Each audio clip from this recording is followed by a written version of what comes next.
अस्सलाम वालेकुम, good morning everybody. क्या हाल है आप लोगों का? वेलकम टू जियो पाकिस्तान। अच्छा जी, बहुत कुछ हो रहा है, इस वीकेंड भी बहुत कुछ हो रहा है, लेकिन सबसे पहले हम क्रिकेट की बात इसलिए करेंगे because there is a lot of cricket happening. कल से आपको पता है tri series is going to start और तीनों टीमें जो हैं वो बिल्कुल तैयारी में बैठी हुई हैं। न्यूजीलैंड है, पाकिस्तान है, लेकिन आज सबसे पहले तो आपको एक और चीज़ दिखानी है। आपको पता है कि 19 फरवरी से शुरू होने वाले ICC चैम्पियंस ट्रॉफी टूर्नामेंट का नगमा, यानी जिसको एंथम हम लोग कहते हैं, वो जारी हो गया है। फुल गाना आज रिलीज होगा। So Atif Aslam once again has done a beautiful job. Wait कर रहे हैं हम इसको सुनने के लिए और देखने के लिए। इन द मीन टाइम और भी बड़ी बातें हैं, जैसे कि ICC चैम्पियंस ट्रॉफी के लिए लाहौर और कराची के स्टेडियम्स तैयार हो गए हैं और बड़ा नया रंग है, नया रूप है, ये सब कुछ हुआ है। और पाकिस्तान के ऐसे हासिदीन और नाकिदीन को भी जवाब मिल गया है जो ये प्रोपेगेंडा कर रहे थे कि इवेंट से पहले स्टेडियम्स तैयार नहीं हो सकेंगे। भाई क्यों? एक तो बैठे हुए ना बाहर लोग ऐसे ही सोचना स्टार्ट हो जाते हैं कि जी ये तो हो ही नहीं सकता, and how will Pakistan do it? Well, we have done it. तो आज सब देख रहे हैं कि पाकिस्तान पूरी तरह इंटरनेशनल इवेंट की मेज़बानी के लिए तैयार है।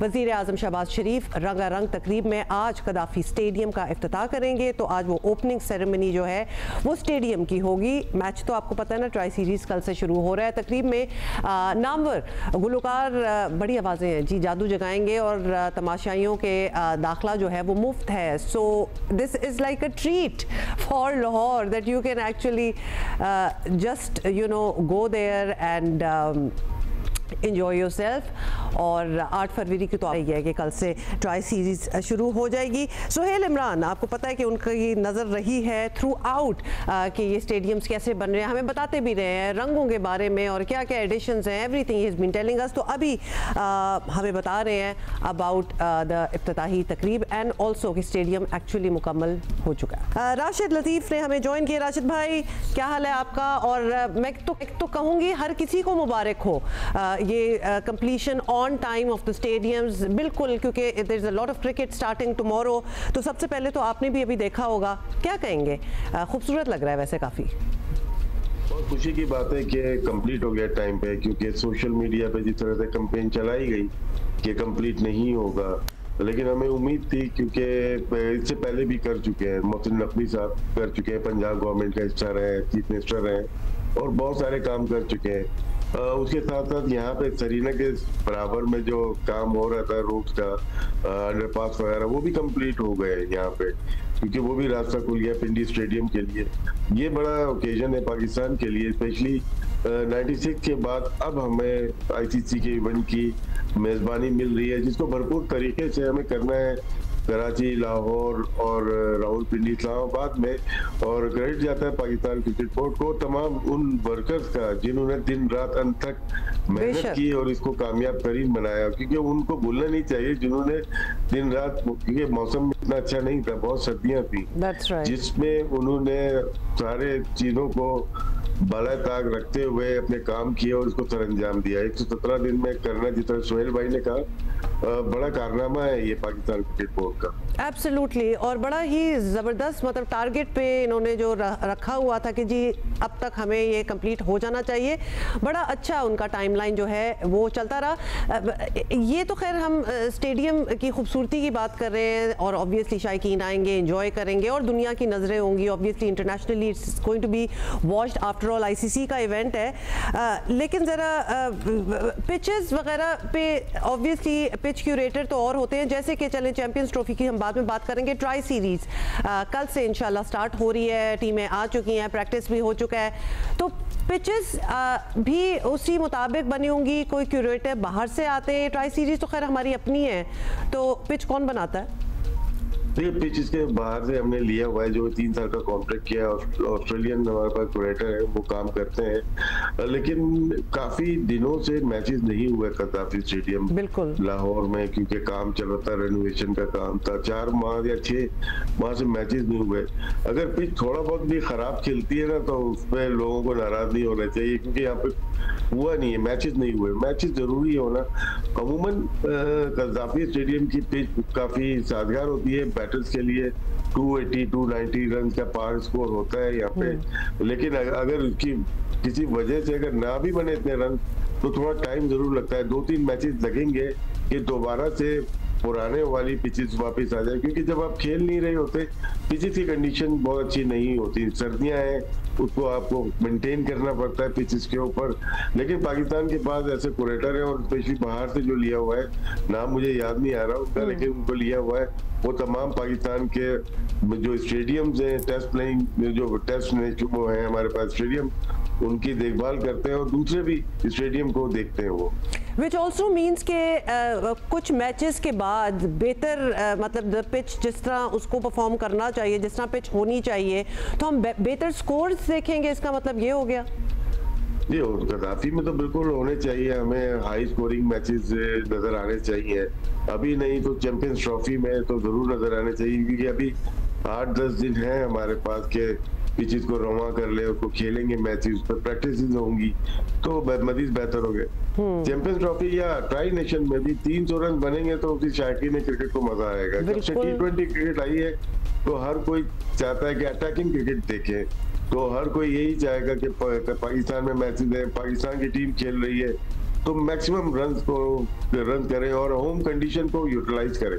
दैट्स ट्रू, और होगा भी इंशाल्लाह ऐसा ही।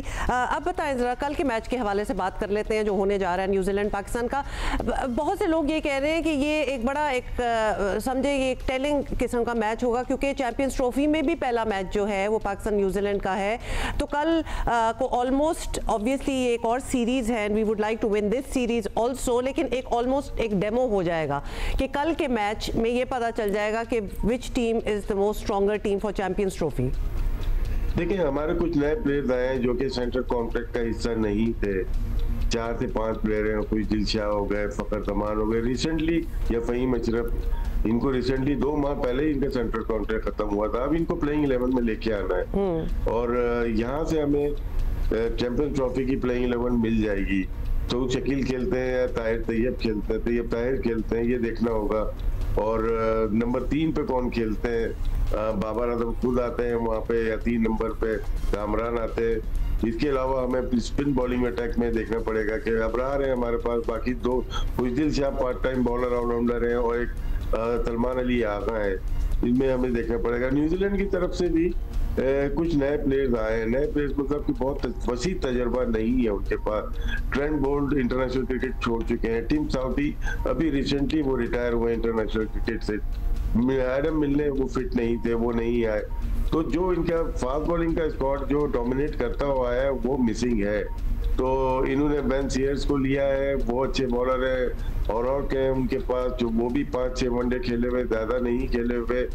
तो उनके पास भी नए प्लेयर्स हैं जिससे पाकिस्तान भरपूर फायदा उठा सकता है। राइट अच्छा, अब ये तो चले न्यूजीलैंड की बात होगी। साउथ अफ्रीकन टीम भी कल रात को आ गई है, उसमें भी आपको कोई नए चेहरे नज़र आ रहे हैं, या फिर हमें कोई ख़तरा महसूस हो रहा है, क्योंकि तैयारी का मौका भी आई गेस जी उनके पास कम होगा। अफ्रीका को उनकी सरजमीन पे हरा के पाकिस्तान आए अभी रिसेंटली, आपने देखा ही होगा कि बहुत ही जबरदस्त सीरीज पाकिस्तान ने खेली है, लेकिन उनको राइट ऑफ नहीं कर सकते। बहुत अच्छी टीम है, एडम मार्करम है उनके पास, एंडर्स दूसन है उनके पास, क्लासन है उनके पास, कैप्टन बमूमा है उनके पास, तो बाकी आंद्रेस नोकिया उनके पास अनफिट हो गए, अभी कोर्जे अनफिट हो गए। लेकिन स्पिन अटैक में देखें, शमसी उनके पास मौजूद है, महाराज उनके पास मौजूद है, और यंसन है जो कि बहुत अच्छी लेफ्ट आर्म फास्ट बॉलर है। लेकिन होम एडवांटेज मेरे ख्याल से पाकिस्तान को होना चाहिए अगेंस्ट न्यूजीलैंड या साउथ अफ्रीका, दोनों जगह पाकिस्तान को एडवांटेज होना चाहिए। और मेरे ख्याल से उम्मीद करते हैं पाकिस्तान का क्राउड भी, लोग भी, सारे लोग कि पाकिस्तान इस ट्रायंगल का फाइनल जरूर खेलना चाहिए। जीतना ना जीतना अलग चीज है, लेकिन फाइनल पाकिस्तान को खेलना है। यू वेरी राइट कि एटलीस्ट वो जो मोमेंटम है वो तो पिकअप हो, और बिल्कुल ही अल्लाह ना करे हम राइट ऑफ उस तरह हो जाए, और बिल्कुल ऐसा होगा भी नहीं तो हम बात भी नहीं करेंगे। अच्छा, एकदम से ये ख्याल आया कि एक तो हमारे पास हमारी टीम में एक स्पिनर है, दूसरा हम अभी पिचेस की बात कर रहे थे, तो ये चले पिचेस तो हम खुद क्यूरेट कर रहे हैं, लेकिन चैंपियंस ट्रॉफी की तो ऑब्वियसली हम नहीं करेंगे। How is that going to make a difference? Similar pitches होंगी, कोशिश यही होगी कि अगर आईसीसी का भी कुरेटर आता है, वो इंस्ट्रक्शन तो हमारे ग्राउंड में भी देगा तो दोनों चाहेंगे कि बड़े स्कोर बने, लंबे स्कोर बने, यहाँ पे 300 प्लस रन बने कि शायकीन क्रिकेट को अच्छा लगे, जो ग्राउंड पे लोग आते हैं उनको भी मतलब मैच में मजा आना चाहिए। खराब पिच या टर्निंग ट्रैक जैसे हमने मुल्तान में बनाई वो तो बिल्कुल कतई इजाजत नहीं मिलेगी वैसी पिचेस बनाने के लिए, लेकिन उम्मीद यही करते हैं कि आईसीसी का इवेंट हो या पाकिस्तान का, जो हमारी हिस्ट्री रही है कज़ाफी स्टेडियम की या नेशनल स्टेडियम या रावलपिंडी की, वो हमेशा से बैट्समैनों को सपोर्ट करती हुई आई है।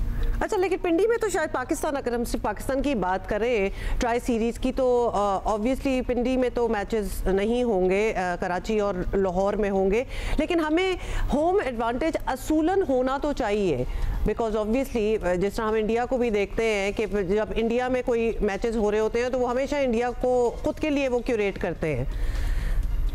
मोस्टली हमें आदत होती है ऐसी पिचेस पे खेलने के लिए, जो कि फ्लैट पिचेस हो, थोड़ी लो बाउंस हो, यहाँ पे हमें इजी होता है। जहाँ पे थोड़ा सा बाउंस ज्यादा होता है लाइक ऑस्ट्रेलिया, तो हमें मुश्किलात होती हैं।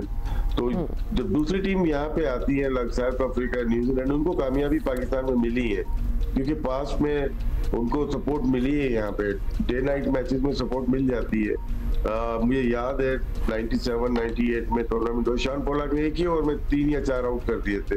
रात में थोड़ा सा अगर यू फैक्टर नहीं है तो वहां पे मुश्किलात कर सकते हैं। इनके फास्ट बॉलर दोनों टीम के ऐसे हैं जो कि रात की बॉलिंग में बहुत तंग कर सकते हैं, लेकिन फिर भी एडवांटेज पाकिस्तान को ही होगा क्योंकि वो बहुत ज्यादा यूज्ड टू है हमारे प्लेयर अपनी सरफेस पे खेलने के लिए, अपनी पिचेस पे खेलने के लिए, जहाँ पे लो बाउंस होती है तो वहाँ पे खेलने के लिए बहुत आदी है। अच्छा, जल्दी से एक वो, बिकॉज ये हम एडवांटेज की बात कर रहे हैं और हमारा सबसे बड़ा मैच जो कि अगेंस्ट इंडिया होना है वो होना है दुबई में, उसमें तो एडवांटेज वाली बात ही नहीं होती बिकॉज ऑब्वियसली वो हमारा होम ग्राउंड उस तरह नहीं है। तो उधर क्या आप देख रहे हैं कि पिचेस क्या फेवर करेंगी, स्पिनर्स को करेंगी या फिर वो हमारी पेस बैटरी जो हम बात करते हैं उन्हीं को आगे आना होगा? वहाँ क्या आपको हाल लग रहा है? देखिए दोनों टीम को देखें तो इंडिया ने अपने 4 स्पिनर्स रखे हैं, पाकिस्तान ने 5 फास्ट बॉलर रखे हैं, तो कंट्रास्ट लग रहा है। तो अब पिच कैसी होगी फरवरी के एंड में या मार्च में, थोड़ी लाइवली पिचेस होती हैं वेदर की वजह से, वहाँ पे ज्यादा गर्मी नहीं होती, तो वहाँ पे शायद सपोर्ट फास्ट बॉलर को मिले, तो एडवांटेज पाकिस्तान को हो सकता है कि हमारे फास्ट बॉलर अच्छी बॉलिंग करें। हमें याद है 2021 में नसीम शाह हो या शाहीन शाह अफरीदी हो, बड़ी अच्छी बॉलिंग की थी हारिस रऊफ ने भी, तो एडवांटेज है पाकिस्तान को वहां पे भी। लेकिन बैटिंग किस तरह से करते हैं वो बहुत अहमियत की हामिल होगी कि वहां पे हम प्रेशर का मैच होता है, इंडिया वो सरफेस तो बाहर कर दे ना, फिर तो इंडिया पाकिस्तान का मैच जो होता है वो सर प्रेशर है, टेंशन है, ऑफ कोर्स, मतलब आप कुछ भी दे दें तो हो रही होती है, उसकी होती है जो नर्व्स को कंट्रोल करता है।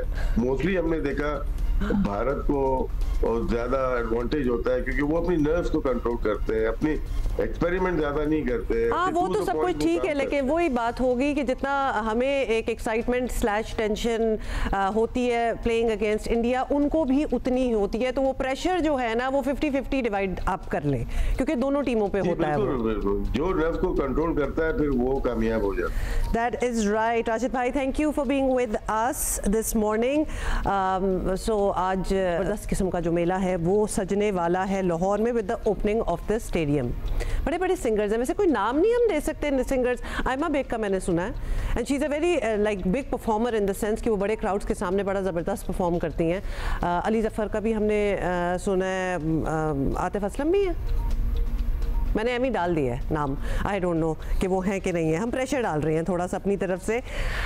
अच्छा जी, we'll talk about that later in the show now. आपको अब ज़रा पॉलिटिक्स की बात करते हैं। मौजूदा हुकूमत को इक़्तिदार संभाले 1 साल होने वाला है बाय द वे, और मगर अपोजिशन जमातों का सब्र जो है लगता है जवाब दे गया है। ख़ास तौर पर एहतजाजी सियासत की एक्सपर्ट माने जाने वाली तहरीक इंसाफ एक बार फिर एहतजाज के लिए पर तुल रही है और हुकूमती जमातों के पुराने दोस्तों और आज के सियासी मुखालफिन हुकूमत मुखालिफ ग्रैंड इत्तेहाद बनाने जा रहे हैं। महमूद खान अचकज़ई, साबिक़ वज़ीर आज़म शाहिद खाकान अब्बासी, मौलाना फजल रहमान भी तहरीक इंसाफ की हाँ में हाँ मिला रहे हैं। मौलाना फजल रहमान समझते हैं कि नए इलेक्शन ही मुल्क के तमाम मसाइल का हल है। तमाम पार्टियों ने इसका इआदा किया है, अपने मौक़िफ़ का इआदा किया है कि 8 फरवरी 2024 के इलेक्शन धांधली ज़दा इलेक्शन था। उसका मैंडेट ये आवाम का मैंडेट नहीं, बल्कि एस्टेब्लिशमेंट ने अपनी मर्ज़ी का मैंडेट मैनेज करके अपनी मर्ज़ी की हुकूमतें बनाई हैं। इन लोगों को मुल्क पर मुसल्लत रहने का मज़ीद कोई हक़ हासिल नहीं है। उनको फौरी तौर पर मुस्ताफ़ी होकर असर-नौ इंतखाबात का ऐलान कर देना चाहिए। ये तो आपने सुन लिया। और साथ ही साबिक वज़ीर आज़म शाहिद खाकान अब्बासी के मुताबिक अभी नया सियासी इत्तेहाद तो नहीं बना, लेकिन आने वाले दिनों में तमाम अपोजिशन जमातें हुकूमत मुखालिफ तहरीक चलाने के लिए एक नुक्ते पर मुत्तफिक हो जाएंगी। जो कल जो मीटिंग थी, ये अपोजिशन में जो लोग हैं, जो पार्टीज़ हैं और दीगर लोग हैं, उनकी पहली मीटिंग थी। ये कोई वहाँ पर इत्तेहाद नहीं क्रिएट हुआ। ये एक बहस के लिए था, आपस में एक मुशावरत हुई। अब ये सिलसिला आगे चलेगा ताकि अपोजिशन का एक मुतफ़िका मौक़िफ़ मुल्क के अंदर मौजूद हो। आप क्या सड़कों पर आकर कुछ कर पाएंगे? देखिए, बात सड़कें तो आखिरी हरबा होता है ना। जब कुछ ना हो, जब सारा मामला नाकाम हो जाए, फिर आप सड़क पे आते हैं। मुल्क ग्रिप से नहीं चलते, मुल्क आइन से चलते हैं। जिस दिन हमें इस बात का एहसास होगा तो हम इस मुल्क के मसाइल हल कर सकेंगे। ये तहरीक की शक्ल जब इख्तियार करेगी तो करेगी। आज तो एक इब्तदा है कि सोच को मुत्तफिक किया जाए, रास्ता उस पर इत्तफाक किया जाए। अच्छा जी, अगरचे हुकूमत बड़ी पुरएतमाद है कि अपनी मुद्दत पूरी करेगी, लेकिन मुल्क की सियासी तारीख आपको पता ही है, गवाह है कि यहाँ हालात बदलते बिल्कुल भी देर नहीं लगती। कुछ भी हो सकता है। वफाकी वज़ीर बैनुल सूबाई राब्ता और वज़ीर आज़म के मुशीर बराए सियासी अमूर राना सनाउल्लाह साहब हमारे साथ हैं। राना साहब, क्या हाल है आपका? राना साहब, इमरान खान के पैगामात जा रहे हैं, बड़े तजुर्बाकार सियासतदानों का इत्तेहाद बन रहा है। कल के मुखालिफ आज एक नुक्ते पर इकट्ठे हैं, सड़कों पर आने के लिए तैयार भी हैं, तो हर तरफ से दबाव है। कुछ 2022 वाला माहौल जो है ना, वो हमें बनता नज़र आ रहा है। तो हुकूमत परेशान है। देखिए, मैं जहाँ तक मेरी ज़ाती राय है कि इमरान खान साहब के साथ हमेशा बात करना जो है वो मुश्किल रहा है। ये 2014 से लेके 2024 तक जो है वो एक्सपीरियंस यही है। अगर सियासतदान इकट्ठे हो रहे हैं और कोई सियासी इत्तेहाद वजूद में आ रहा है तो वो हुकूमत के लिए परेशानी का बायस नहीं होगा, ना होना चाहिए, बल्कि उनके साथ बात करना जो है वो ज़्यादा बेहतर भी होगा, आसान भी होगा। और अगर इमरान खान साहब जो हैं वो किसी इत्तेहाद का हिस्सा बनते हैं तो यकीनन फिर उन्हें उस इत्तेहाद के फ़ैसलों के ऊपर खड़ा होना पड़ेगा, उनके मुताबिक जो है वो आगे कदम बढ़ाना होगा। और जिन सियासतदानों का इस वक्त ज़िक्र हो रहा है कि वो इकट्ठे हो रहे हैं या वो किसी इत्तेहाद की सूरत में आगे बढ़ना चाहते हैं, तो वो सभी जो है वो बड़े मुहिब्बे वतन हैं, बड़े मामला फ़हम हैं, असर हाज़र के तकाज़ों को समझने वाले हैं। उनमें से कोई भी जो है वो इस्लामाबाद पे चढ़ाई के लिए जो है वो फ़ैसला नहीं करेगा, ना ऐसा फ़ैसला होने देगा। उनमें से कोई भी सड़कों पे इस अंदाज से नहीं आएगा कि रियासत और मुल्क का जो है वो नुकसान हो। वो सियासत में बेहतरी के लिए और आइन की जो है वो अमलदारी के लिए जो है वो अपनी आवाज़ उठाएंगे या अपनी जो है वो जदोजहद को जो है वो उसको उस तरफ बढ़ाएंगे।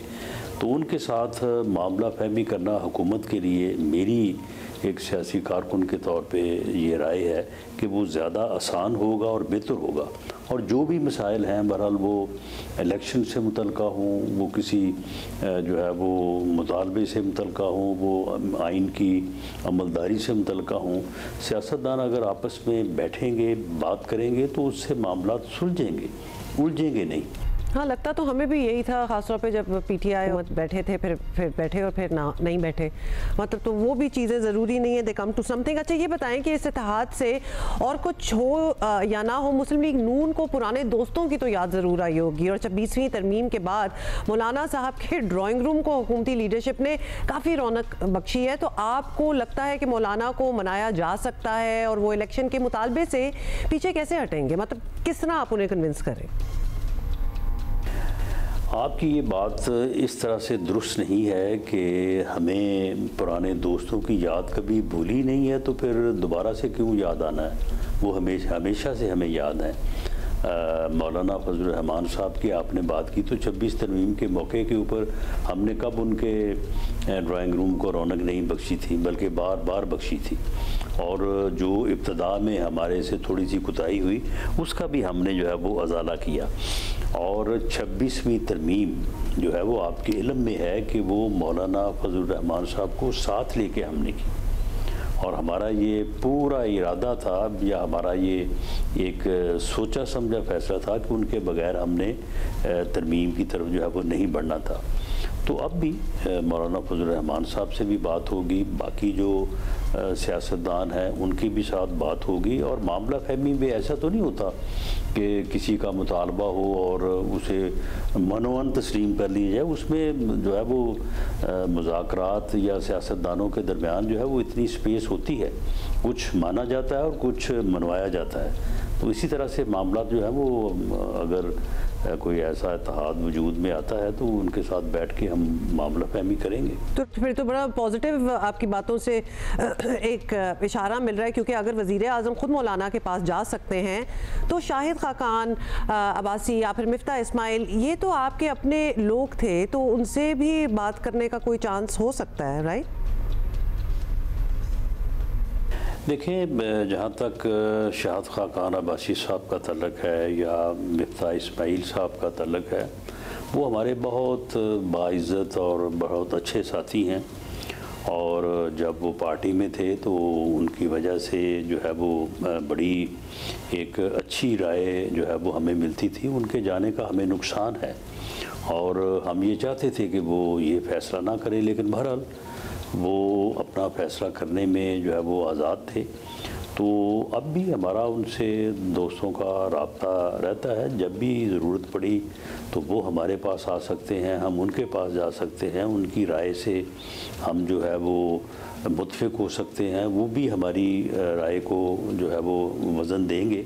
और जिस तरह से मैंने पहले भी बात की है कि इन सियासतदानों के साथ अगर मामला करना हुआ तो वो बड़ा आसान होगा और बेहतर होगा, और उससे जो है वो यकीनन जो है वो पाकिस्तान को दरपेश जितने भी मसाइल हैं, वो इकॉनमी के हों या सियासत के हों या दहशतगर्दी के हों या दूसरे जो बुनियादी मसले हैं उनसे मुतल्लिक़ हों, तो उनमें आसानी रहेगी। ऑलराइट, ठीक है। राना साहब, आपसे हमने अब ऑब्वियसली कुछ एहतजाज और आपको पता है कि सड़कों पे फिर निकल आते हैं जब सारे इकट्ठे होते हैं, उसके हवाले से भी बात करनी है, लेकिन इंतज़ार कीजिए थोड़ा सा, हम एक ब्रेक ले रहे हैं, उसके बाद आते हैं।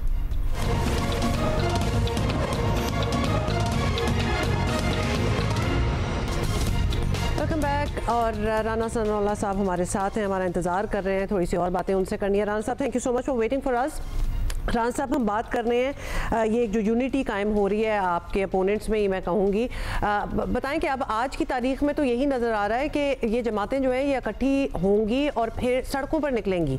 तो ये हम बड़े कंसर्न हैं ये जानने के लिए, क्योंकि आप पहले भी एहतजाज रोकने के लिए ताकत का इस्तेमाल करते रहे हैं, हुकूमत ये करती रही है, तहरीक इंसाफ को वार्निंग्स भी देते रहे हैं। तो क्या नए हुकूमत मुखालफिन के लिए भी वही वार्निंग्स जो हैं दोहराएंगे या नरमी दिखाएंगे इस बार, क्या सोचा क्या है?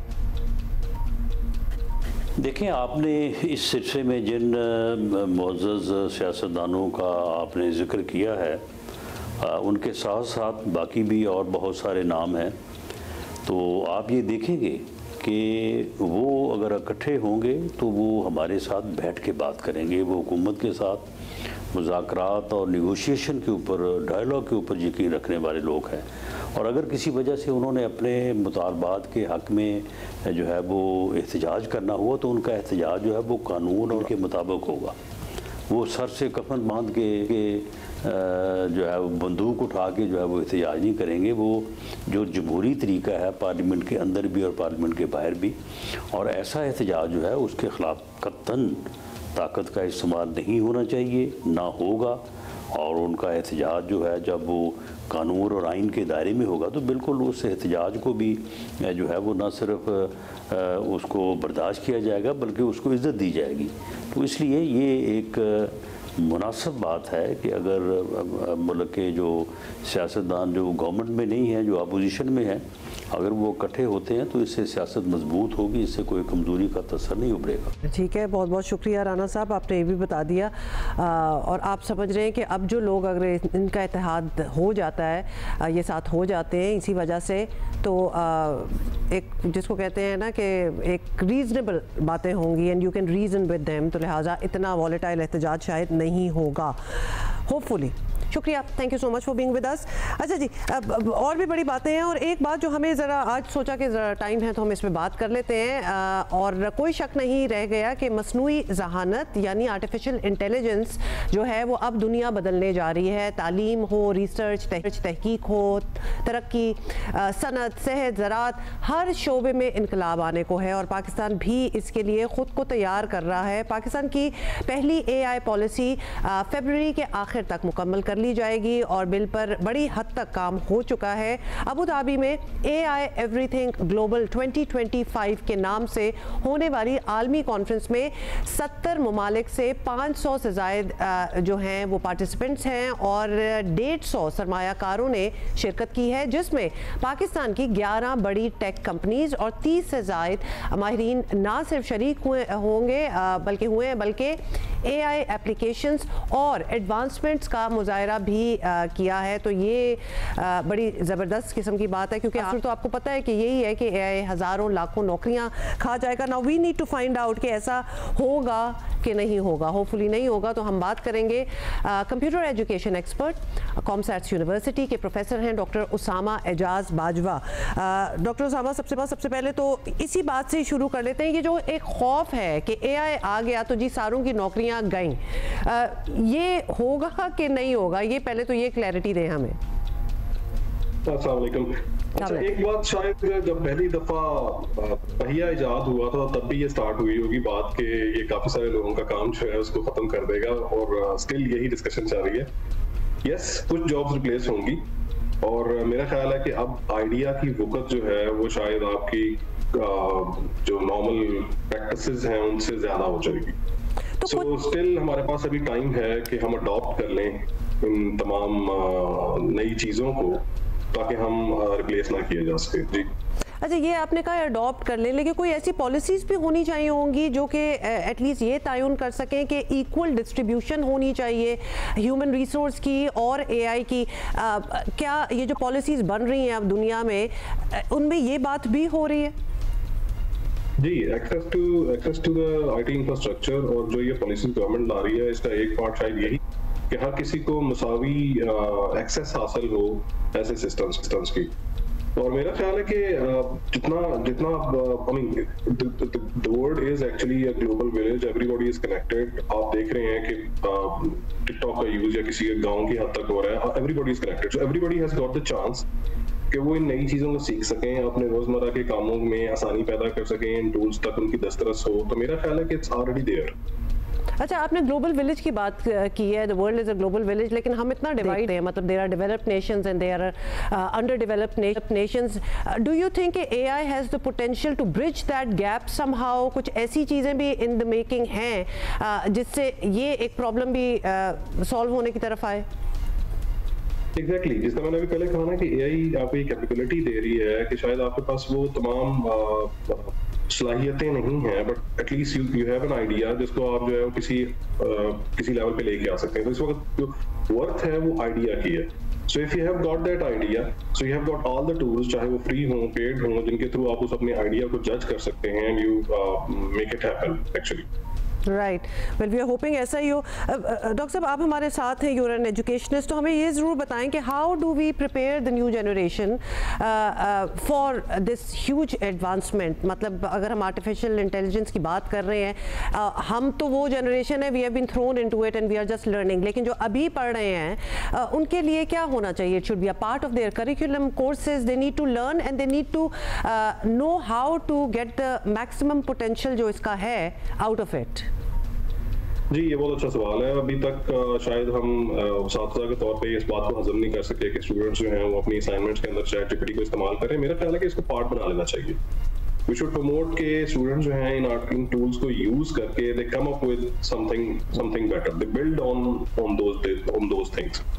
सो इस अगेन हमें जरूरत है कि हम अपने सब्जेक्ट प्रोजेक्ट्स के अंदर, फाइनल ईयर प्रोजेक्ट्स जो बच्चे कर रहे होते हैं उनके अंदर इस कंपोनेंट को शामिल करें, and we try to use these tools to actually deliver something good.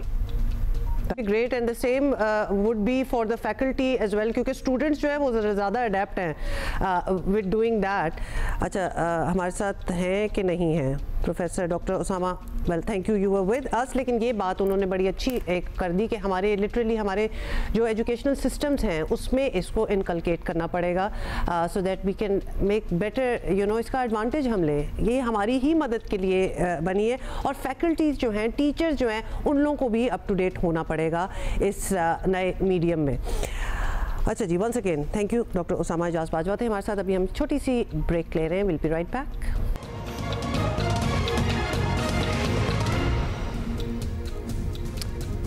आइए ज़रा सोने की बात कर लेते हैं। और सोना जो है वो 3 लाख रुपए तोला जो है उसके करीब पहुंच गया है और मुल्क में सोने का कारोबारी हुजम करोड़ों से अरबों तक जा पहुंचा है। लेकिन सोने पर ना कोई टैक्स है ना डॉक्यूमेंटेशन है। कितनी खूबसूरत बात है ना वैसे ये। हुकूमत ने ताजर दोस्त स्कीम के ज़रिए बहुत कोशिश की किसी तरह ताजरों को टैक्स पर आमादा किया जाए, जिसमें सोने के ताजर भी शामिल थे। लेकिन अब तक ये कोशिशें रंग नहीं ला सकी और ऐसी इतलात हैं कि अब लोग बैंक में पैसा जमा कराने के बजाय सोना खरीदने को ज़्यादा तरजीह देते हैं, क्योंकि ऑब्वियसली बैंकों से हासिल होने वाले मुनाफे के मुकाबले में सोना कहीं ज़्यादा मुनाफा बख्श है।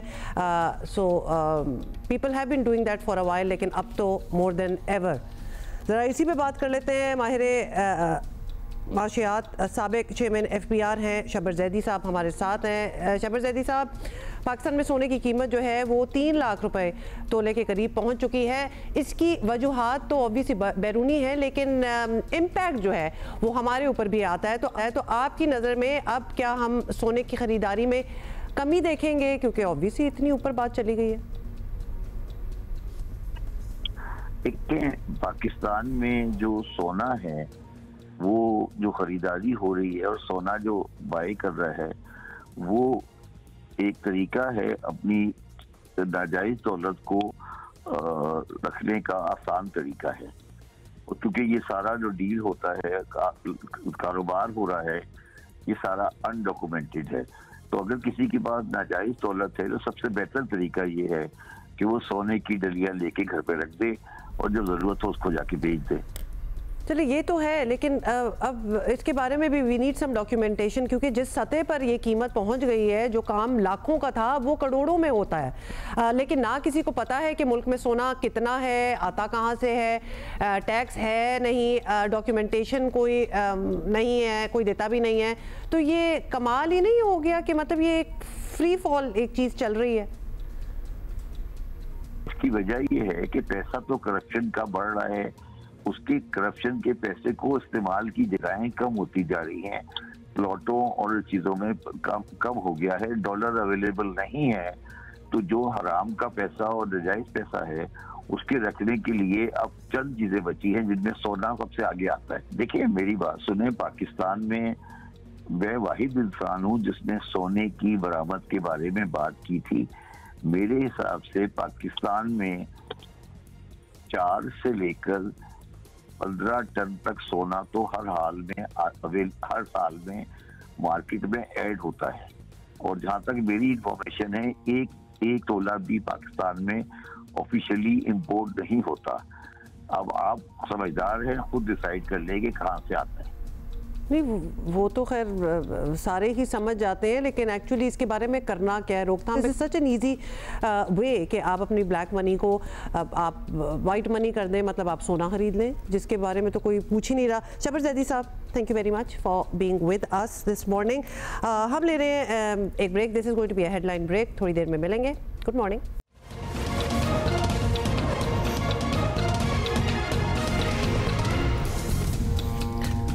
वेलकम बैक, अस्सलाम वालेकुम। If you guys are just joining us, एक बड़ी हैवी ड्यूटी किस्म की बात हम करने लगे हैं क्योंकि ये बड़ी ख़तरनाक किस्म की एक डेवलपमेंट है। कराची में हैवी ट्रैफिक मोटरसाइकिल सवारों को कुचलती जा रही है और रोज़ाना की बुनियाद पर लोग जो हैं वो मर रहे हैं।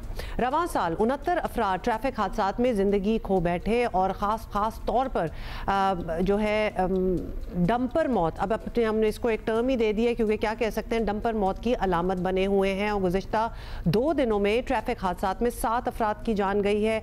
कल एक हादसा कराची के इलाके मलीर हॉल्ट के करीब पेश आया जहां डंपर की टक्कर से बाप बेटा जाँ बहक और एक खातून शदीद जख्मी हुई। और इससे पहले बुध के रोज़ भी जौहर मोड़ के करीब भी डंपर की टक्कर से 3 अफराद जाँ बहक हो गए थे। और गवर्नर सिंध कामरान तिजोरी ने सिंध हुकूमत को खबरदार किया कि खूनी डंपर्स के खिलाफ एक्शन ना लिया गया तो इंतहाई इक़दाम पर मजबूर होंगे। पहले आपने सुना होगा कराची में दहशतगर्दी होती थी, मुझे लगता है कि ये ट्रैफिक गर्दी हो रही है। कोई पुरसाने हाल नहीं है, यहाँ ये कातिल डंपर, खूनी डंपर लोगों को कत्ल कर रहे हैं और इस पर अगर बात की जाए तो फिर कुछ लोग आकर उसका जवाब देते हैं। मैं ये समझता हूँ कि कराची वालों को उस नौबत पर ना लाया जाए कि वो फिर इन डंपरों का रास्ता रोडों पर रोकें, क्योंकि ना इनकी टाइमिंग का ख्याल रखा जा रहा है।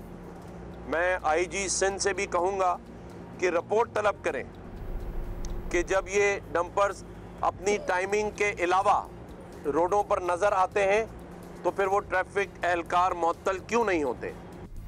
एग्जैक्टली यही तो सारी बात है। लेकिन मतलब हर दिन ऑलमोस्ट कुछ ना कुछ होता जा रहा है और हमें ये लग रहा है कि इसको उस सीरियसनेस नहीं दी जा रही इस बात को जितनी होनी चाहिए। एक और आपको बताते हैं कि एक और अफसोसनाक हादसा मलीर खोखरा पार में पेश आया जहां बस को स्टार्ट करने के लिए धक्का लगाया जा रहा था और बस स्टार्ट होती गई तो ड्राइवर ने एक्सेलरेटर पर पूरा दबाव डाला था और फिर नतीजे में बस बेकाबू होकर करीब की गली में घुस गई और नतीजे में एक खातून और उसका एक कमसिन बेटा बस के नीचे आकर जाँ बहक हो गए। 3 अफराद जख्मी भी हुए। कैन यू इवन इमेजिन कि ये क्या हुआ होगा।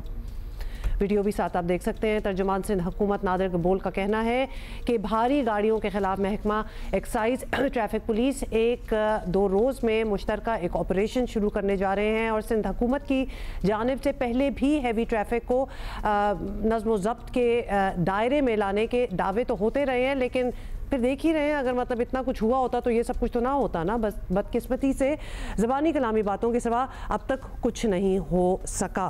इसके बारे में हम ज़रा दोबारा पूछना चाहते हैं। नादिर नबील गबोल साहब हमारे साथ हैं, तर्जुमान हुकूमत सिंध हैं। नादिर साहब, आप पहले भी हमारे शो पे आए थे और हमें लगा था कि आप बात को समझ रहे हैं। बहुत सी चीज़ें हैं जो यहाँ बदलनी चाहिए, लेकिन ये जो डंपर मौतें जो हो रही हैं वो सारा आइडिया किधर गया कि सारी जो ट्रैफिक है उसको फिटनेस सर्टिफिकेट जब तक ना मिले दे के not be on the roads. तो हमारी तो आधी से ज़्यादा जो डंपर टाइप गाड़ियाँ, हमारी जो बसें हैं, वो तो इस काबिल ही नहीं है कि सड़कों पर हों।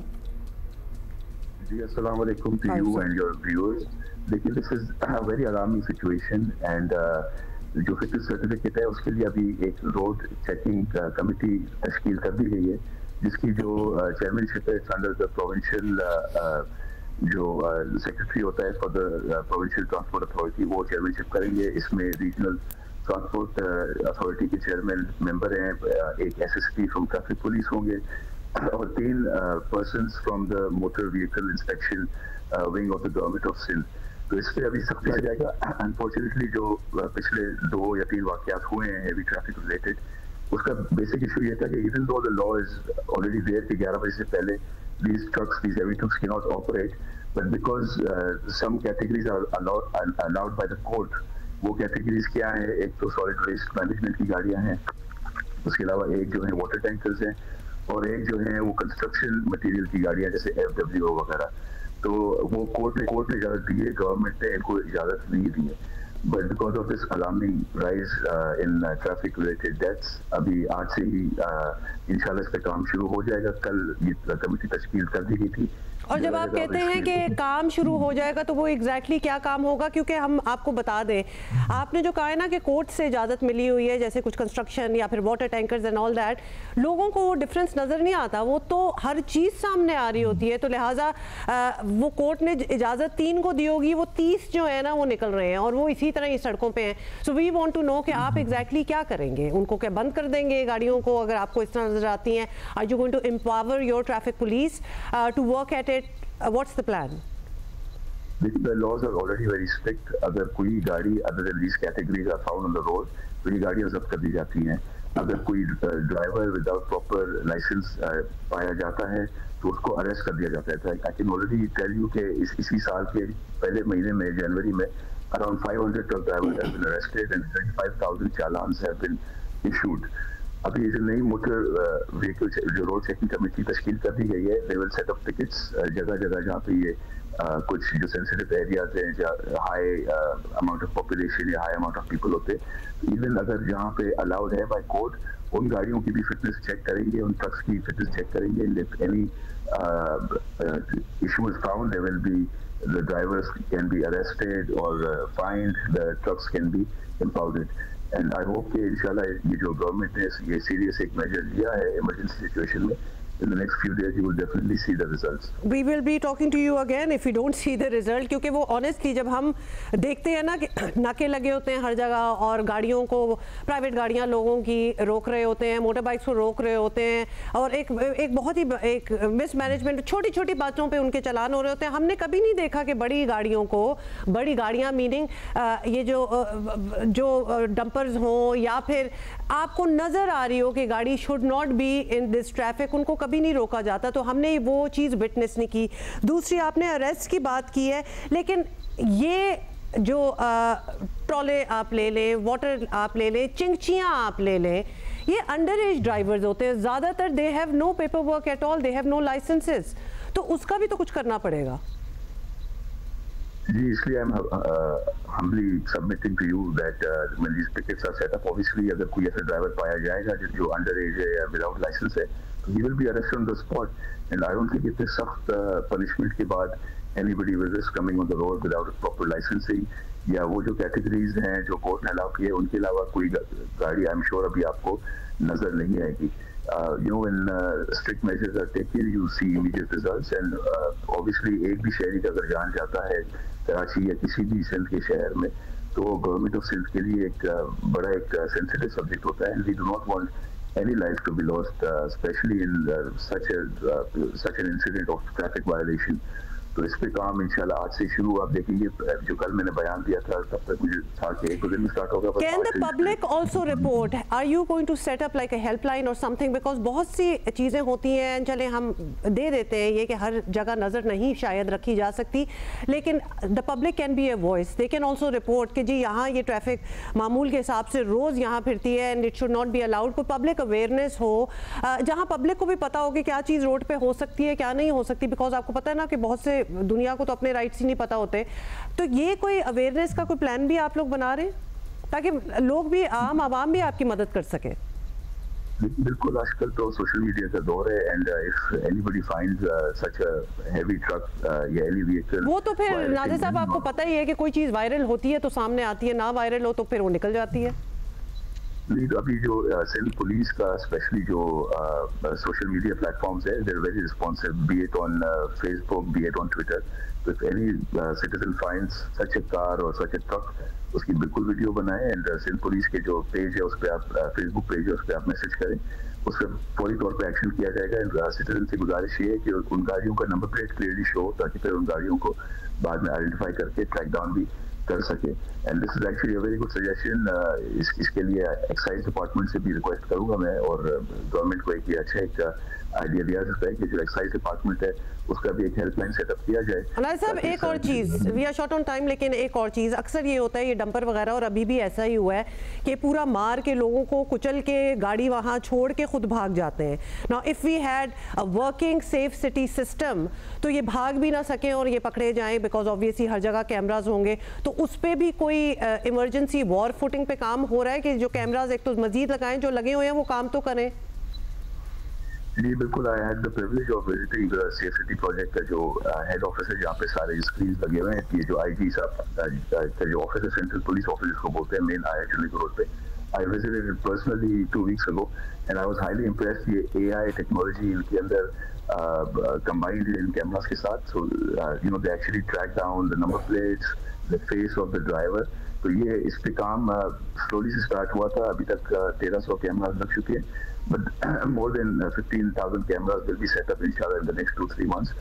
तो ये जो आपकी जो बात है, इंशाल्लाह इसकी भी result within the next 2-3 months आप देखेंगे, जब 15,000 plus cameras will be installed at main roads of all over Karachi. We'll take you for your word, और इंशाल्लाह जब ये होगा तो हम फिर आपसे बात करेंगे। बहुत शुक्रिया नादिर नबील गबोल, तर्जुमान सिंध।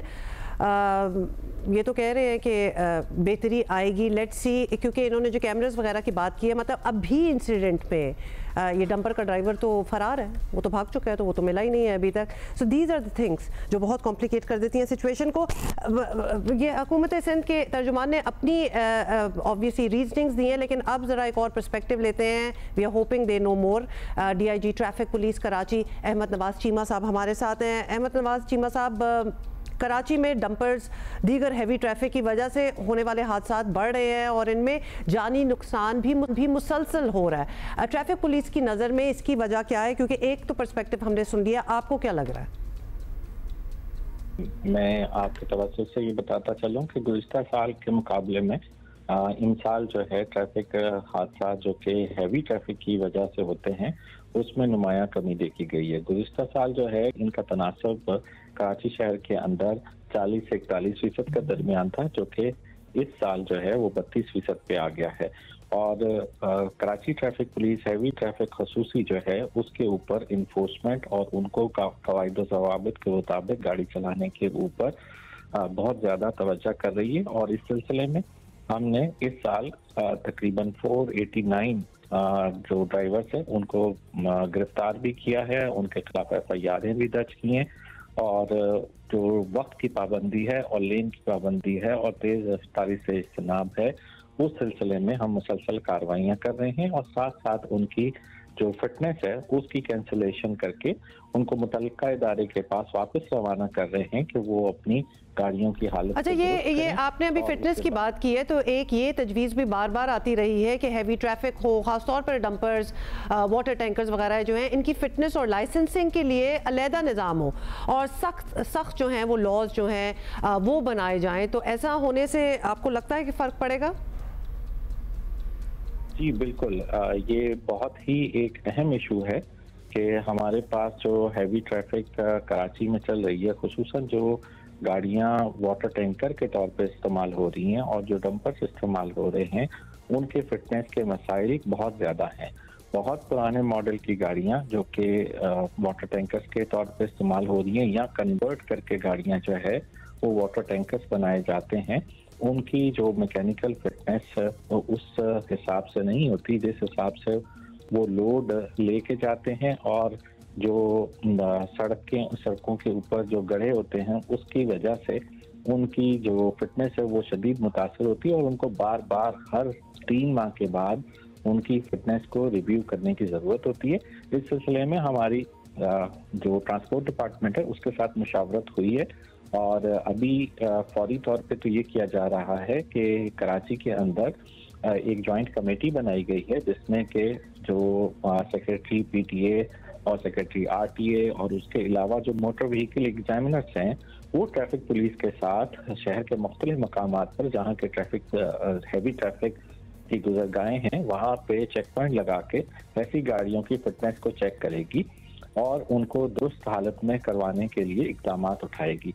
ताहम जो इस तरह की जो हैवी ट्रैफिक खसूसन वाटर टैंकर और डंपर्स है, इनके मॉडल्स और इनकी अपकीप को इम्प्रूव करने की बहुत ज़्यादा ज़रूरत है। इस सिलसिले में कानून साजी के ऊपर भी गौर किया जा रहा है कि जो पुराने मॉडल की गाड़ियां हैं और अनफिट गाड़ियां हैं उनको रिटायर किया जाए और बेहतर हालत की गाड़ियों को जो है कराची के बात तो सर वही है कि बस अब ये फैसले जो कर लिए हैं उन पे इम्प्लीमेंटेशन हो, क्योंकि ये बात हम काफ़ी सालों से कर रहे हैं कि हम ये करने चाह रहे हैं, हम वो करने जा रहे हैं, लेकिन वो फिर होता नहीं है। अब हैवी ट्रैफिक वाला मसला तो है ही, लेकिन इसमें भी कोई शक नहीं कि हमारे जो मोटरसाइकिल सवार हैं वो मुकम्मल एहतियात, जिसमें हेलमेट हो जाए, बैकलाइट हो जाए, शीशे वगैरह जो है वो भी नहीं होता, तो उनको भी सही करने की ज़रूरत है, उनकी भी पकड़ होनी चाहिए। तो ये सब बड़ी सख्ती से नाफिज करने का ऐलान हुआ भी था, लेकिन फिर वो हमने देखा कि थोड़ी देर के लिए वो स्टीम बढ़ती है, फिर काम जो है वो ठंडा पड़ जाता है। तो इसके बारे में भी कुछ सोचा है कि कुछ करना पड़ेगा दोबारा? जी, आपने बिल्कुल दुरुस्त फरमाया कि हैवी ट्रैफिक का मसला तो अपनी जगह है, लेकिन असल जो प्रॉब्लम है वो है कि हमारे मोटरसाइकिल सवार हजरात और उससे भी ज़्यादा जो है वो हमारे जो पैदल चलने वाले हजरात हैं वो बेएहतियाती करते हैं और अपनी जान को रिस्क में डाल के रोड क्रॉस करते हैं। अगर मैं आपके साथ आदादो शुमार शेयर करूं तो गुज़िश्ता साल जो पेडेस्ट्रियन ट्रैफिक हादसात में जान बाक हुए उनकी शरह जो है वो 25% थी, जबकि इस साल उनकी शरह बढ़ के कुछ 46% तक पहुंची हुई है।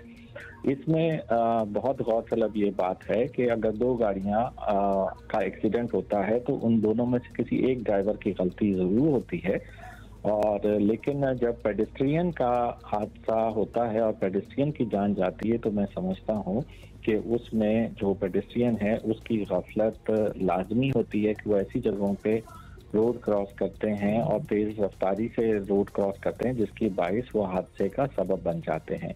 मोटरसाइकिल सवार हजरात के साथ भी पेडेस्ट्रियन के बहुत ज़्यादा एक्सीडेंट रिपोर्ट हुए हैं। पिछले कल भी जो है एक एक्सीडेंट में मोटरसाइकिल सवार ने एक पेडेस्ट्रियन को हिट किया।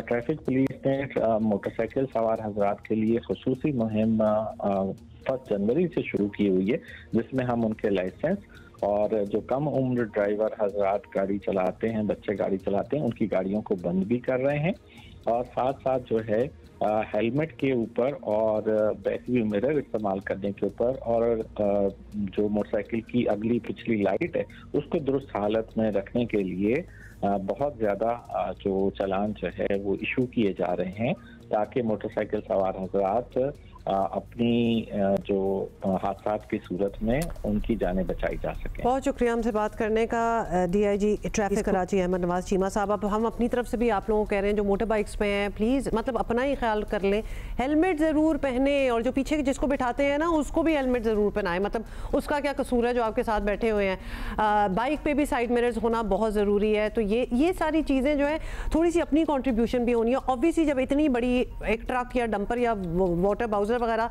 आपके सामने आ जाए तो लगता तो यही है कि इसी ने कुचला होगा, लेकिन a lot of the times it's the motorbikes as well जो कि इस तरह गुजर रही होती हैं, ओवर स्पीडिंग कर रहे होते हैं, कम उम्र बच्चे ड्राइव कर रहे होते हैं। मतलब मेरा ख्याल है हम में से कोई ऐसा नहीं है जिसने किसी बच्चे को ये ड्राइव करते हुए ना देखा हो।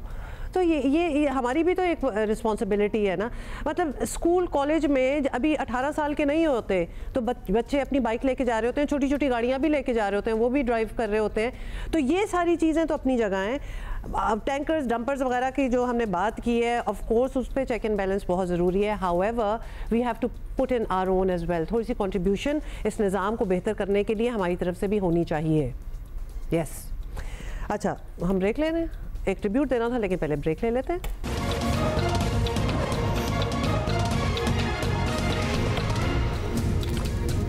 Welcome back. अच्छा जी, ट्राई सीरीज़ आपको पता है कि कल से शुरू हो जाएगी। आज कदाफी स्टेडियम का पूरा एक ओपनिंग सेरेमनी होनी है। By the way if you are in Lahore you have to be there. इतनी परफॉर्मेंसेज हो रही हैं and this will be your chance to see the stadium for free. But ये देखें जी, फ़ोटो सेशन हो रहा है, फ़ोटो शूट है। फ़ोटो सेशन होता है या फ़ोटो शूट होता है? बॉयज़ इन एक्शन आपको नज़र आ रहे हैं, बड़े अच्छे स्पिरिट्स में लग रहे हैं as much as we can see from the screen. चलें उधर जी, बाबर आजम, रिजवान, नसीम ने हेयर कट करा लेनी चाहिए थी वैसे इस सीरीज़ से पहले। फ़हीम, शाहीन शाह भी नज़र आए थे शुरू में, है ना, हारिस भी हैं। तो अच्छे चिल माहौल में लग रहे हैं, लगता है सेट हैं, और इतना कुछ होता है around cricket, so much controversy, so much जिसको होना चाहिए, जिसको नहीं होना चाहिए टीम में। बट दैट असाइड, इस वक्त टीम जो है स्क्रीन पे देखते हुए अच्छे लग रहे हैं सारे, और टीम तो आपको पता है अनाउंस हो चुकी है, यही लड़के हैं।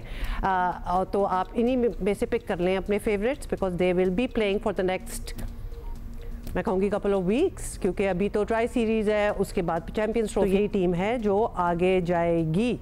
ओके चलें जी, ये तो हो गया। अब वापस आ जाते हैं अपनी कुछ पॉलिटिक्स पे, और हुकूमत के साथ जी मुज़ाकरात से बात ना बनी, बैकडोर राब्तों से लगाई गई उम्मीदें भी रंग ना लाई।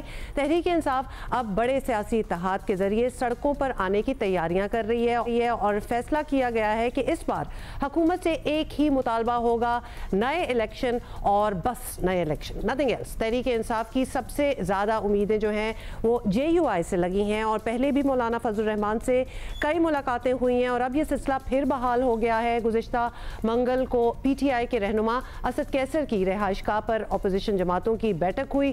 फैसला हुआ कि नए इलेक्शन के लिए तहरीक जो है वो शुरू की जाएगी। बहुत सी दिलचस्प इसमें बातें हुई, किसको साथ लेके चलना है, किसको नहीं, ये हम बात कर लेते हैं, क्योंकि अभी हमें ज्वाइन किया है रहनुमा तहरीक इंसाफ शौकत ज़ई हमारे साथ हैं, उनसे बात कर लेते हैं। सबसे पहले तो कल के एहतजाज का प्लान बता दें शौकत साहब, क्या सिर्फ सवाबी में जलसा है या मुल्कगीर एहतजाज करेंगे, जहां इजाज़त नहीं मिली वहां भी निकलेंगे, क्या प्लान है? बिस्मिल्लाहिर्रहमानिर्रहीम। देखिए, ये 8 फरवरी को पाकिस्तान तहरीक इंसाफ का नहीं बल्कि अवामी मैंडेट चोरी हुआ है, और जिनको पाकिस्तान के अवाम ने हुकूमत बनाने का इख्तियार दिया, उनसे वो इख्तियार छीन कर ऐसे लोगों को दिया गया जिनको अवाम ने मुस्तरद किया।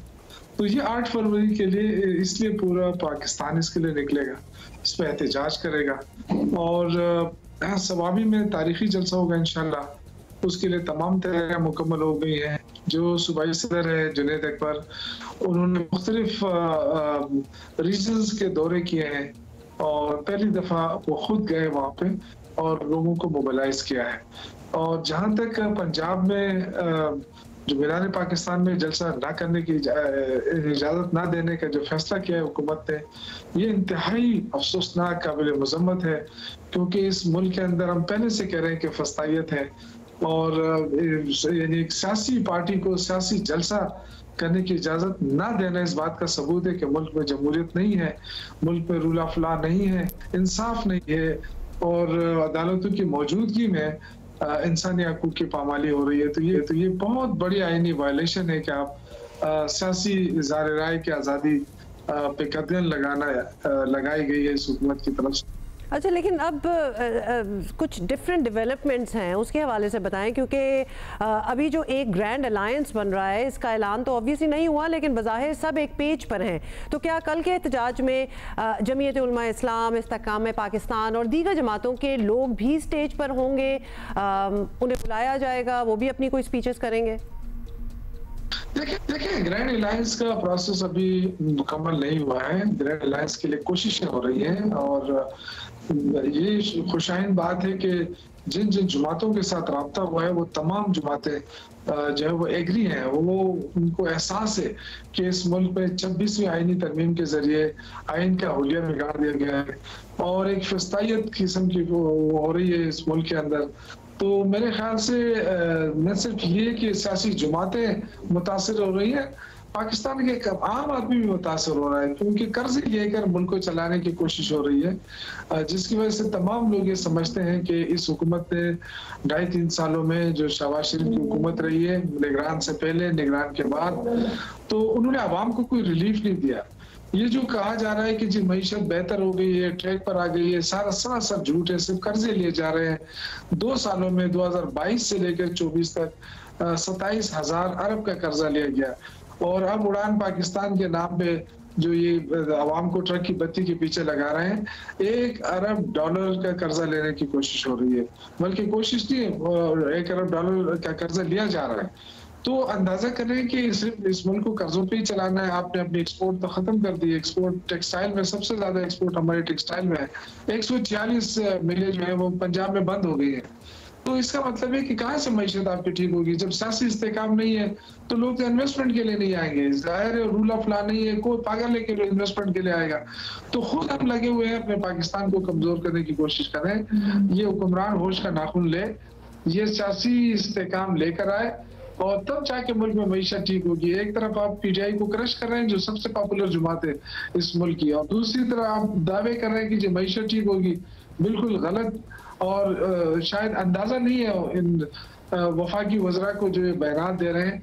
इनके बयानात से मुल्क को शदीद धचका पहुंच रहा है, मुल्क को नुकसान पहुंच रहा है। नुकसान पहुंच रहा है, आप ये कह रहे हैं। शौकत साहब, अगर बुनियादी नुकता ये है कि 1 साल पहले होने वाले इलेक्शन सिरे से ही गलत थे और इसलिए नए इलेक्शंस चाहिए, तो फिर इन इलेक्शंस के तहत बनने वाली हुकूमत में रहकर ये बात करना ये ज़रा अंडरस्टैंडेबल नहीं है, समझ नहीं आ रही इस बात की। तो क्या अब असूली तौर पर आपको सूबे की हुकूमत छोड़नी नहीं चाहिए क्योंकि आप तो मान ही नहीं रहे इस हुकूमत को?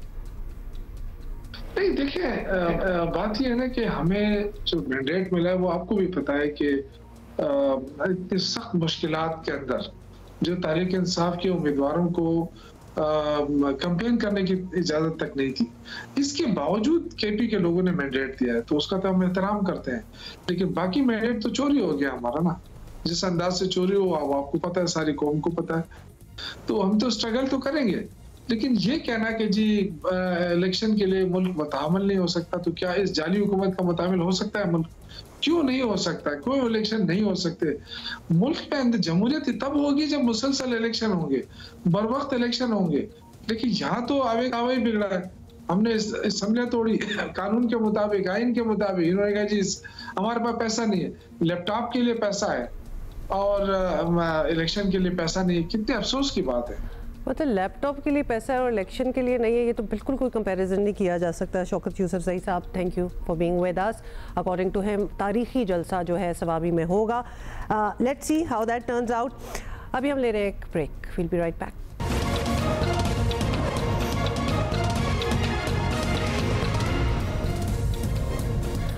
वेलकम। अच्छा, बड़ी ही प्यारी बच्ची हमारे साथ है, उसको मैं आपसे मिलाऊंगी, लेकिन पहले ज़रा बता दें कि जिम्नास्टिक्स जो है वो दुनिया के कदीम तरीन खेलों में शुमार होता है, लेकिन पाकिस्तान में इस तरफ तवज्जो कम ही दी जाती है। एक्चुअली लड़कियों के स्पोर्ट्स में और डिफरेंट स्पोर्ट्स होते हैं, उनमें अब बात होना स्टार्ट हुई है, पहले तो बात भी नहीं होती थी।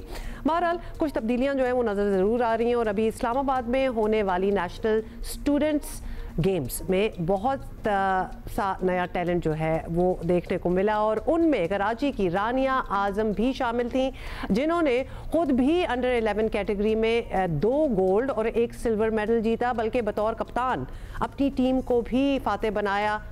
How cool is that. और रानिया हमारे साथ हैं। अस्सलाम वालेकुम Rania, how are you? Good morning. बड़ी ही आप प्यारी हैं और बड़ी ही अच्छी लग रही हैं, और मैंने आपका कुछ काम देखा भी है। You are so agile and so flexible. शौक कैसे हुआ जिम्नास्टिक्स का?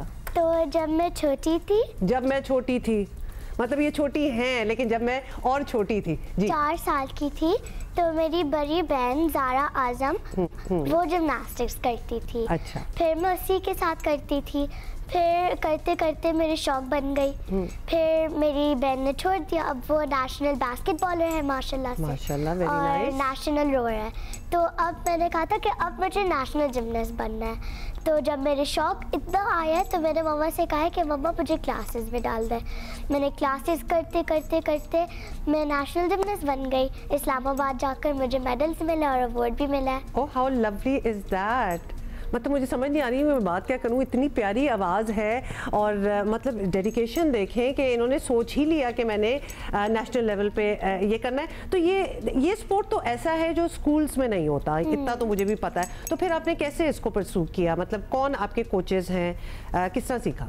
तो एक्चुअली मैं कराची मूव करके क्रिक क्लब में थी। तो वहाँ जाकर मेरी 2 कोचेस थे, सर इमदाद और सर ज़ीशान। उन दोनों ने मुझे सिखाया। फिर उन्होंने बोला था कि आप सीनियर लेवल पे हो, अब हम आपको दूसरे क्लब पे लेकर जाएंगे। तो उन्होंने मुझे फ्लिप सिटी पे लेकर आए, कराची में लोकेटेड। Okay, lovely. तो वहीं पर ही मैंने सीखा है 3 साल से। तो वहाँ सर ज़ीशान लियाकत उन्होंने मुझे सिखाया है जिमनास्ट कैसे बनना है, अच्छा gymnast, national gymnast. How lovely. तो आप कोई इंटरनेशनल जिमनास्ट को भी फॉलो करती हैं, आप देखती हैं, क्योंकि अब तो इतना डेवलप्ड ये स्पोर्ट है दुनिया में, यहाँ तो खैर कमी है, लेकिन आप उसमें चेंज ला रही हैं, तो किसको फॉलो करती हैं? तो मैं असल में सिमोन बाइल्स जानती है? जी बिल्कुल, और बड़े उन्होंने तो मेडल्स लिए हैं ओलंपिक्स में। बहुत जिमनास्ट है और वो इंटरनेशनल भी खेली है, नेशनल भी खेली है और ओलंपिक्स में भी थी। तो मैं उसको फॉलो करती हूँ कि जितने भी उसकी उम्र है ना, मैं भी उसी उम्र की तरह मैं जिमनास्टिक्स कर लूँ, क्योंकि अभी मैंने नेशनल्स जीत लिया अल्हम्दुलिल्लाह, अब मुझे इंटरनेशनल के लिए ट्रेनिंग करना है।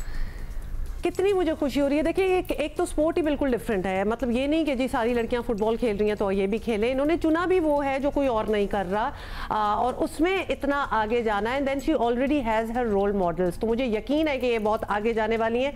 तो आपको देख के स्कूल में, क्योंकि स्कूलों में नहीं इस स्पोर्ट को डालते, आपको देखते हुए आपके स्कूल ने नहीं सोचा कि हमें ये इंक्लूड करना चाहिए ये स्पोर्ट? वो इंक्लूड करते हैं, लेकिन मेरी स्कूल में जिमनास्टिक्स का टीम इतना अच्छा नहीं है। हाँ, लेकिन वो मेरी कोऑर्डिनेटर जो है मिस रीम, उसने मुझे रिकॉग्नाइज किया नेशनल जिमनास्ट की तरह। इतनी अच्छी बात है कि सारों के नाम ले रही हैं, तो शी ऑल्सो रिकॉग्नाइजेस कि कहाँ कहाँ क्रेडिट देना चाहिए। बहुत बहुत प्यारी बात है। आप जब इधर ट्रेन कर रही होती हैं तो आपके साथ और लड़के लड़कियाँ भी होते हैं? जी, मेरे पास 7 लड़कियाँ हैं मेरे टीम में, और वो लोग मेरे सारे इतने अच्छे दोस्त हैं, ऐसे लगता है कि मेरे बहन है। तो मुझे इतना अच्छा फीलिंग होता है जब वो लोग जीत जाए नेशनल्स में और हम भी जीत जाए। मुझे ऐसा हमें इतनी अच्छी फीलिंग हो रही है कि आप हमारे साथ हैं, क्योंकि this is such an inspiring, you know. आप छोटी उम्र में, हम हमेशा आप लोगों को यही कहते रहते हैं कि बच्चों को एक टर्म होता है आरे लगाना, किसी अच्छी चीज़ पे लगाएं तो दे विल एक्सेल। मतलब बच्चों को छोड़ देना और सिर्फ ये कहते रहना कि वे अच्छा करें अच्छा करें, no, you need to guide them.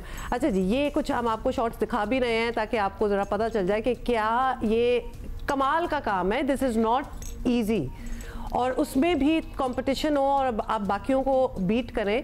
तो सबसे टफ आपकी कंपेटिटर कहाँ की थी? मेरी सबसे टफ मुझे लगता है पेशावर था, लेकिन हम सबसे बहुत अच्छे थे, हमने हेलो हाय बोला है।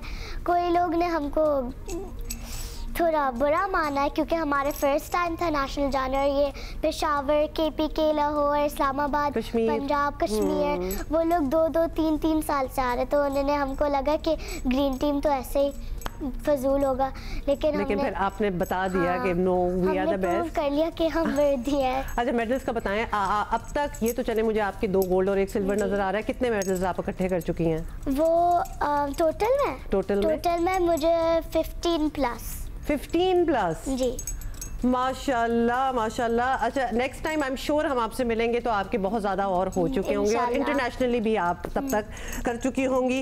रानिया, बहुत अच्छा लगा आपसे मिलके, एंड डेफिनेटली आप बहुत इंस्पिरेशन बाकी जो हमें देख रहे हैं। भाई, ये है हमारा पाकिस्तान का मुस्तकबिल, और जिसका हम जिक्र करते रहते हैं, इंतज़ार करते हैं, हम ढूंढते रहते हैं कि कहाँ हैं ऐसे बच्चे, कहाँ हैं ऐसे लोग। So good on you, congratulations once again. और on this very happy note हम आपको खुदाफिज करेंगे, और इंशाल्लाह we'll see you on Monday. Have a great weekend.